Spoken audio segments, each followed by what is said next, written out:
Hey everyone, welcome back to Western Mass Turf.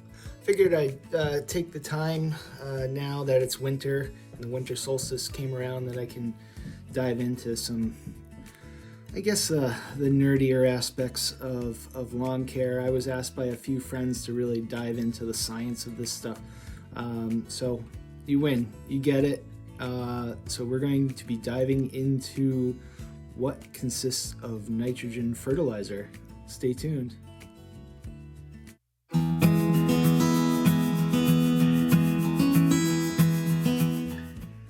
So the process of making nitrogen fertilizer actually starts with something that all of us are pretty used to, and that is air. Air, O2, N2. And we're going to combine air with, if I can find the sticker here, natural gas, CH4. Okay, so with air and natural gas combined, we get ammonia, NH3, and this is the building block behind nitrogen fertilizer. So with the use of ammonia, we can create other types of nitrogen formulations.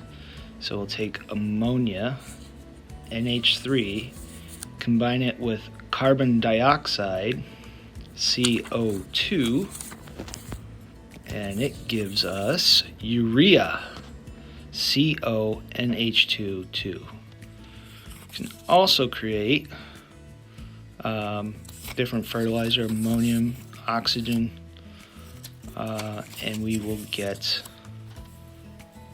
nitric acid. Now we can take the nitric acid and combine it with more ammonia, and it will give us ammonium nitrate. Now if we want to do a liquid formulation, we can combine urea and ammonium nitrate, and it will give us UAN, and that is a liquid form.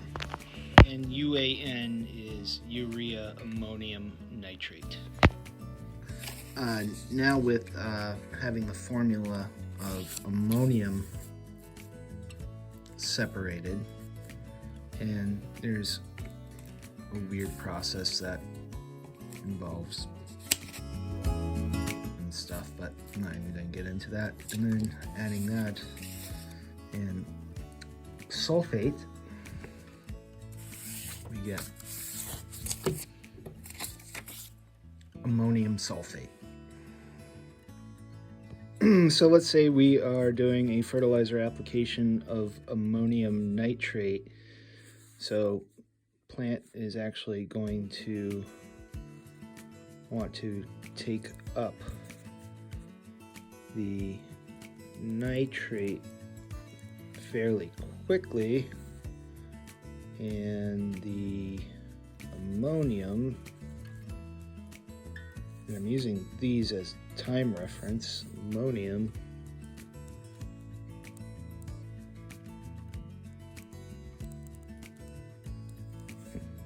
slower.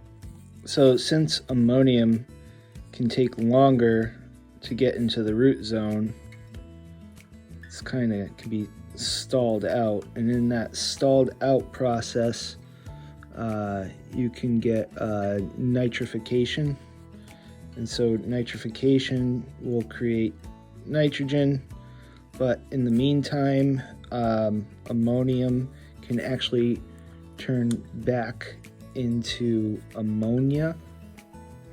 So, and we know that ammonia is made up of air and gas, and so that gets released back out, and so it doesn't become useful at all. And then, so I know last week we had somebody ask on the channel about fertilizing in the winter time, well, if you do that, right, and then there's no real activity going on in the root zone, then what you're essentially doing is you're taking all that and you are leaching the nitrate and the ammonium.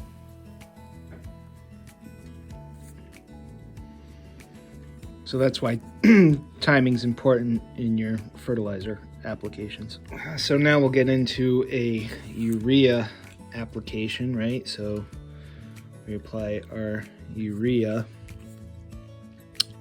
and that starts to convert right into breaking down into our ammonium,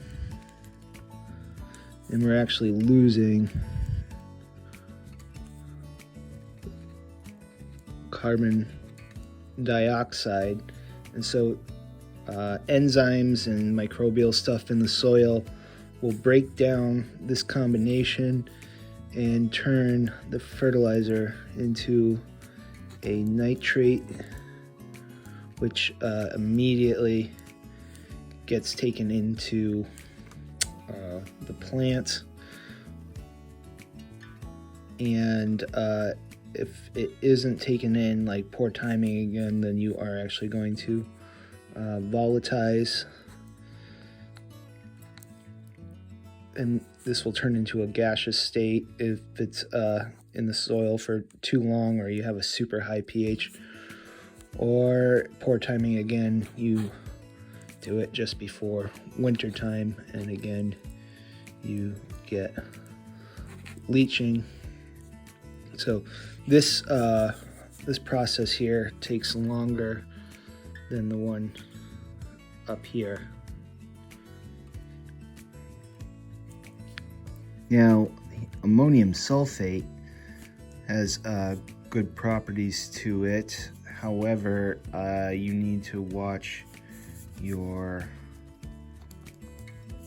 temperature using this. This is best used in the cooler parts of the season, like in spring and fall, because it does have the potential to burn, at least tip burn.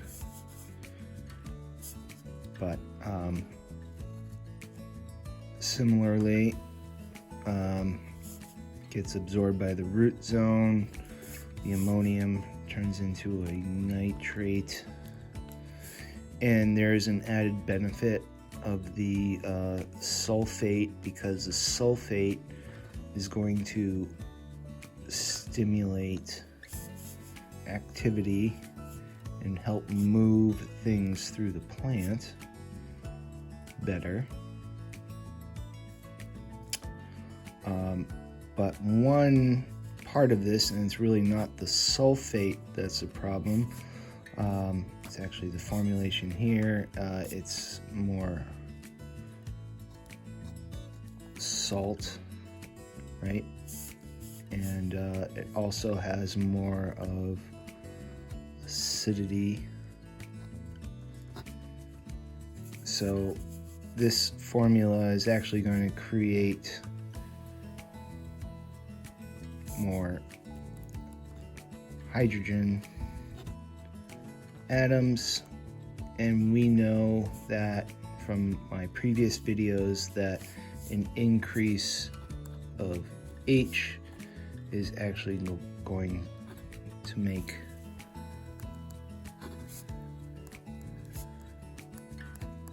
soil more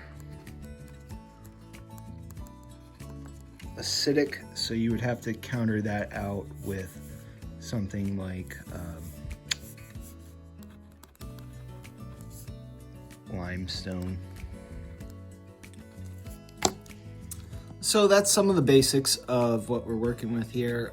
Now that we know that, we can actually get into some slow release capabilities of how we do that, like poly-coated, sulfur-coated ureas and things like that, to make a long-term application.